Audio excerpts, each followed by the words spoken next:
Imaginez-vous, vous êtes perdu en pleine mer. Pas de nourriture, pas d'eau potable, seul face à l'immensité de l'océan. Et le pire, vous y restez pendant 438 jours. C'est exactement ce qui est arrivé à José Salvador Alvarenga, un pêcheur mexicain qui a survécu à l'impossible. Un récit de folie, de solitude et d'un mystère toujours inexpliqué. Comment a-t-il fait? Et surtout, que s'est-il vraiment passé sur son bateau? «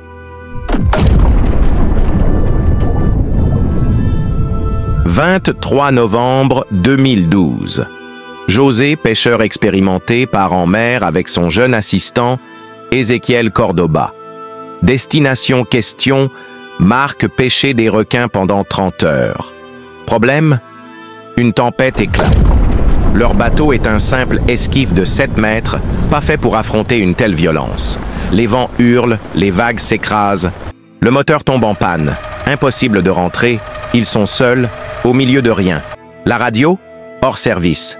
Les vivres? Un peu d'eau, du poisson cru. Et rien d'autre. Ils sont livrés à eux-mêmes, à la merci de l'océan. Les jours passent. Pas de terre en vue.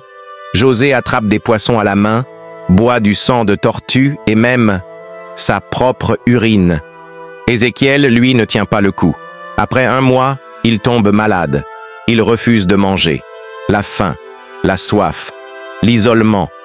Tout devient insupportable. D'Ézéchiel qui murmure « Je vais mourir ». Un matin, Ézéchiel ne se réveille pas. Il meurt sous les yeux de José. José, terrifié et seul, garde le cadavre pendant plusieurs jours avant de le jeter à la mer. Et c'est là que commence la vraie folie. José parle aux oiseaux, hallucine, croit voir des bateaux. Il survit en attrapant des méduses, en mangeant des poissons crus. Il repère des avions, mais aucun ne le voit. Après plus d'1 an, il aperçoit enfin une île, les îles Marshall. Il nage, il lutte. Il touche enfin la terre ferme. 438 jours après son départ, il est vivant. Quand il est retrouvé, il est méconnaissable. Les médecins sont stupéfaits. Comment a-t-il survécu autant de temps? Certains ne le croient pas. Ils disent que c'est impossible. Et surtout, que s'est-il vraiment passé avec Ézéchiel? Et vous, croyez-vous à son histoire?